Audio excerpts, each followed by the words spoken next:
The opinions expressed on this show do not necessarily reflect the views of the Tampa Bay Arts and Education Network.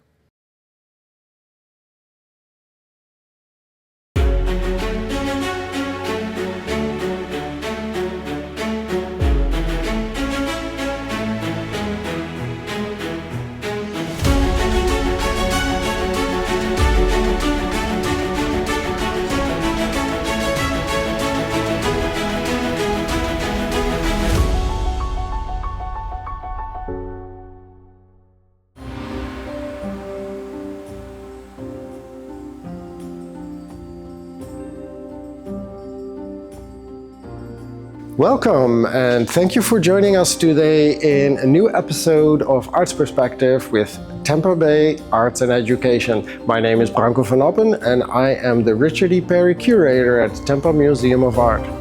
Let's go on a tour to ancient Athens. In our exhibition, we focus on the classical period in which the art and architecture related to this period reveals the birth of democracy through 19th century photography. Democracy means the rule of the people, and in the 6th through 5th century before the Common Era, democracy came to life in ancient Athens. That meant that the older power of the aristocracy was broken. Now, ancient democracy in Athens is quite different from what we are accustomed to in our contemporary Western world. For instance, male citizens voted directly in the assembly for all matters political, whether that is declarations of war and peace or legislation. It also means that citizens, only adult male citizens, were allowed to participate in politics, and the rest of the population was excluded from that participation. Let's go to the Acropolis, the heart of Athenian religion and politics, where we have a whole wall full of 19th century photographs to look at. This is where the city goddess was worshipped, Athena, that gave name to the city of Athens, at least according to myth. This is also where the citizens came together to glorify their city. The monuments on the hill were testament to the power, to the wealth, to the freedom and liberty, to really the democracy of ancient Athens.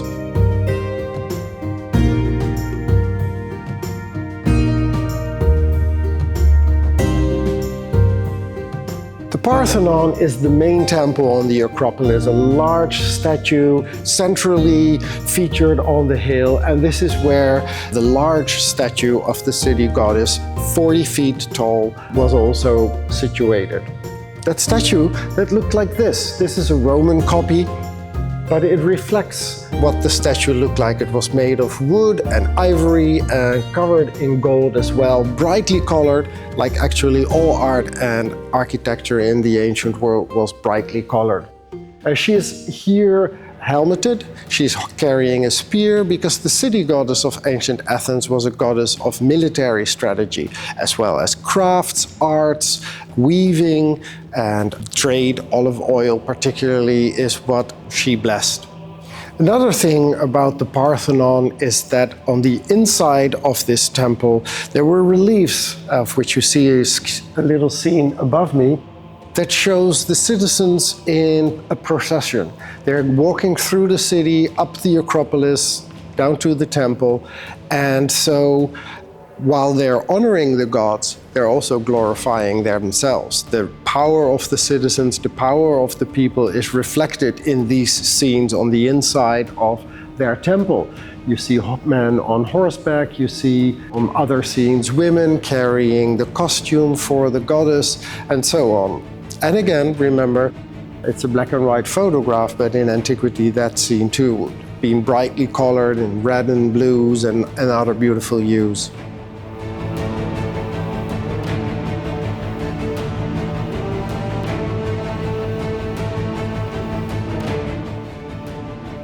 The photograph that we just saw of the statue that's actually in the Vatican now is a Roman copy of the colossal statue that was standing in the Parthenon. But right outside the Parthenon there was a bronze statue, and that would be in a pose like this, also armed, carrying a shield and a spear, because Athena, the city goddess, was the protector of crafts, of trade, of military strategy.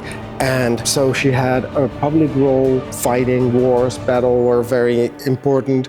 But for women, weaving is a craft. Olive oil is a trade that families are involved in their family groves.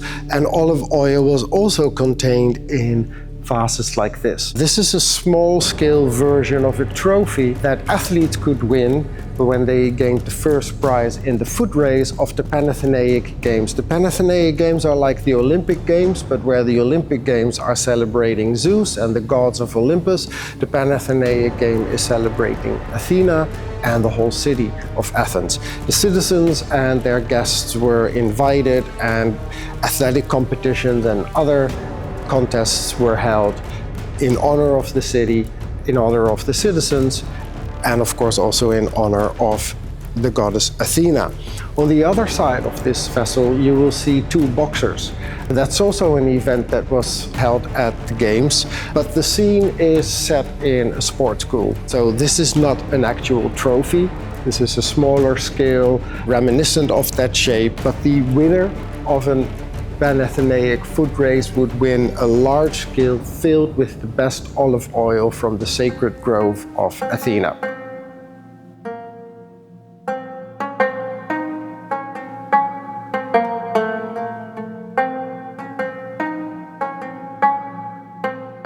The photograph here behind me is taken on the Agora, that is the public square, the space where the markets were. There were also temples and shrines in ancient Athens.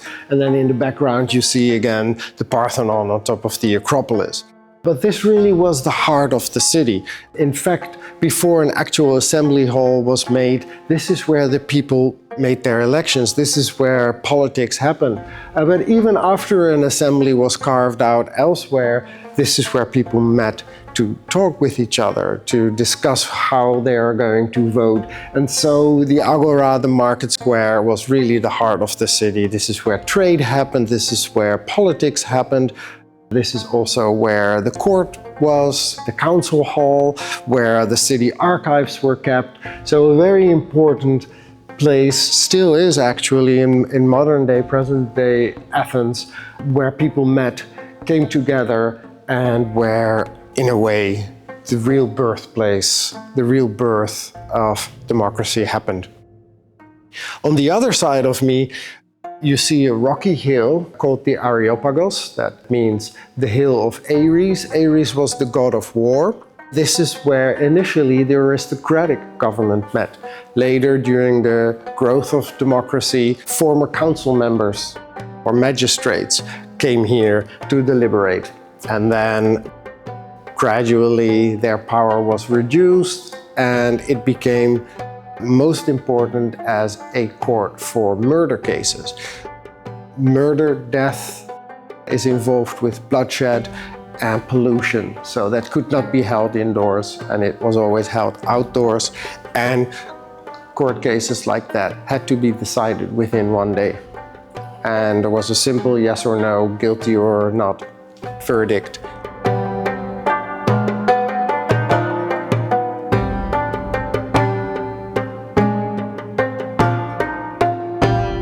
On this small little photograph, you see a temple that was probably the biggest monumental, colossal temple in the ancient world, dedicated to Zeus and was never really finished.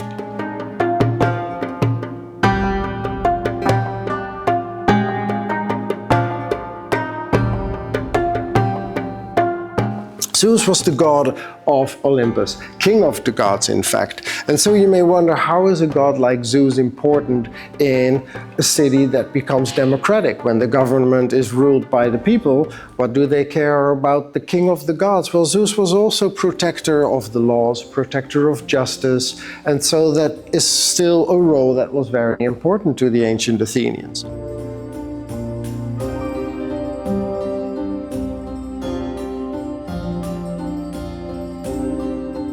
We spoke about Ares, god of war. Well, warfare was almost endemic.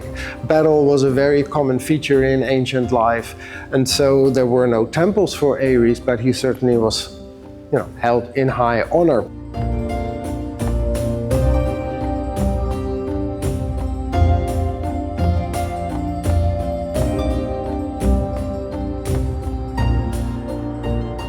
Ares also had an illicit affair with Aphrodite, the goddess of love and sexuality. You see two very famous statues of Aphrodite or Venus that are marble copies of Greek bronze originals. Venus was goddess of love, but she was also a goddess of sexuality. And for women, that is a powerful role model. Not only because in marriage you would like to have a loving relationship, sexuality is also important for having children. And so for women, she was an influential figure. But for less affluent families, prostitution was always an option. So sex work and brothels, prostitution were a common feature for women in the ancient world. It was not something that a respectable woman would engage in, but it was in fact one of the ways in which women could be independently wealthy, or at least accumulate their own income. And so while it is difficult for us to understand, it was an option for women to choose. And in fact, we know of brothels that were run by women as well, who could become very wealthy. Venus, or Aphrodite, the goddess of love and sexuality, was the protector of those women in their profession.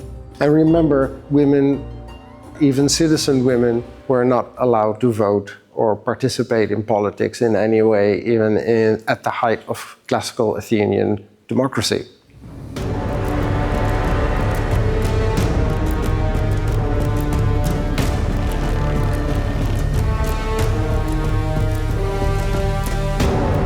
This beautiful statue is of the god Hermes, who was the messenger of the gods. He's also protector of travelers as well as merchants, and so in general, protector of trade. Interestingly enough, also protector of thieves, of flock, sheep, cattle, and so on.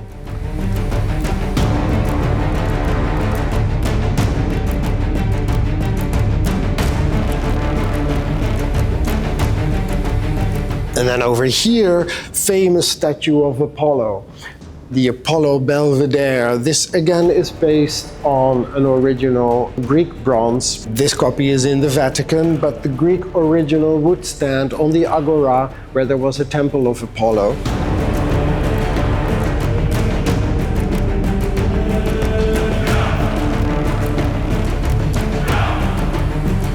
The statue that you see over here, also of Apollo in beautiful long flowing dresses, stood in that same temple. The one temple had 3 sculptures of Apollo. Now Apollo is a complicated god. He's representative of the youthful beauty ideal for Greek man. He is also a god who is the leader of the muses. In other words, someone who is important for the arts and crafts. The muses were worshipped close by the Acropolis on the hill of the Muses, and they were the inspiration for all sorts of arts, visual arts, literature, the epics of Homer and the Odyssey, the Iliad and so on, of theater, all the important arts that you can imagine.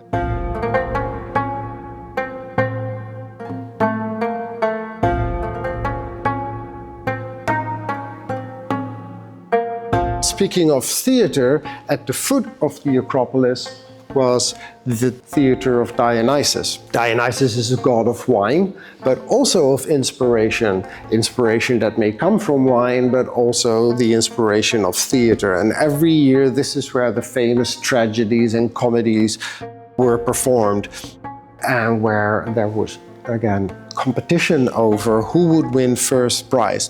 Famous playwrights like Aeschylus, Sophocles, Euripides, Aristophanes, and later Menander all held their performances here in the theater of Dionysus. And when there were really important elections and they wanted more people than they can fit in the assembly, they would use the theater of Dionysus as well. That could seat about 15,000 people.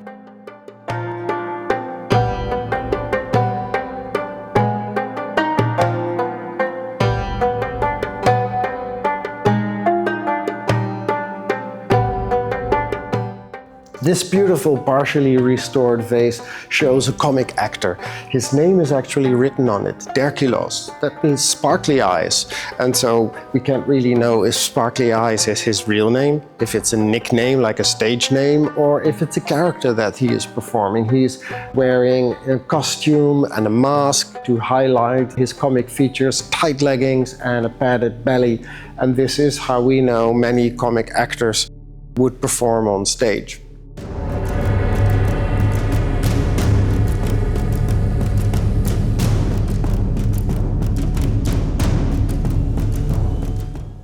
On this vase, we see a scene from tragedy. It's Orestes with his sister Electra.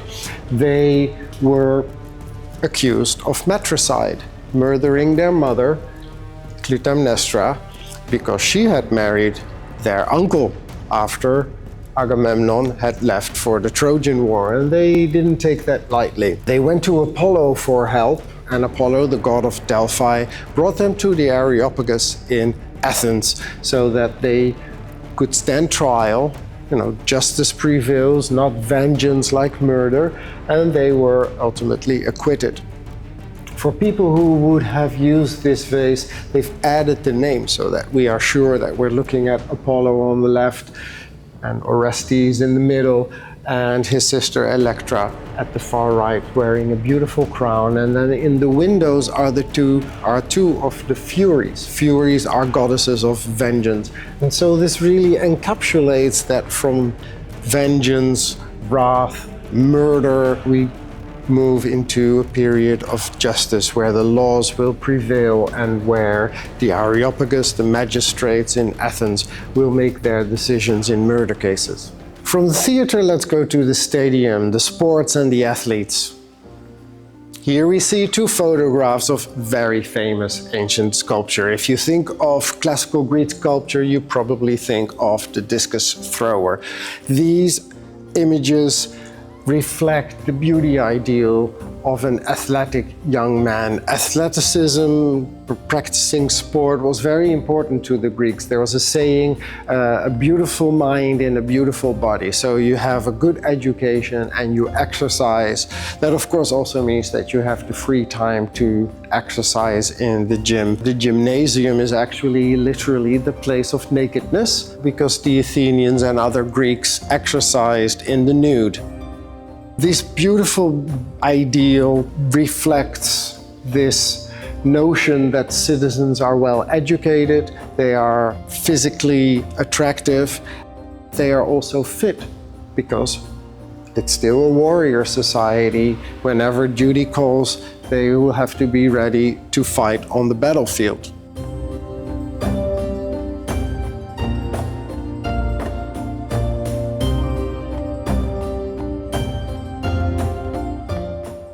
For these athletic performances, there were stadiums. That's literally the distance that one would run in a foot race. And here, this photograph was taken in 1896, the first ever modern Olympics, when they reinstituted the Olympic Games. But this photo is taken in Athens. And so the Greek government wanted to hold that event in Athens rather than in ancient Olympia. And you can see all the seats are occupied. And probably this is during an award ceremony for one of the competitions. But it's based on the ancient stadium as it was in Athens, where the Panathenaic Games would be held.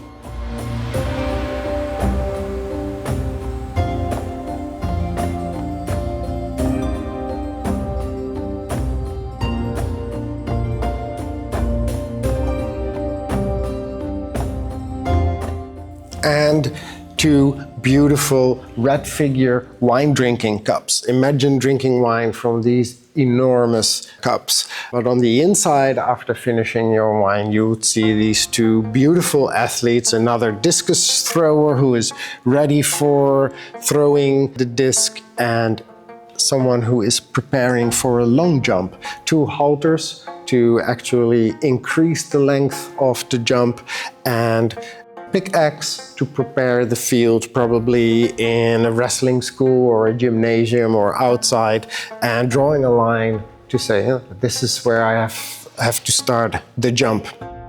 Beautiful, beautiful objects that we were fortunate to have on loan.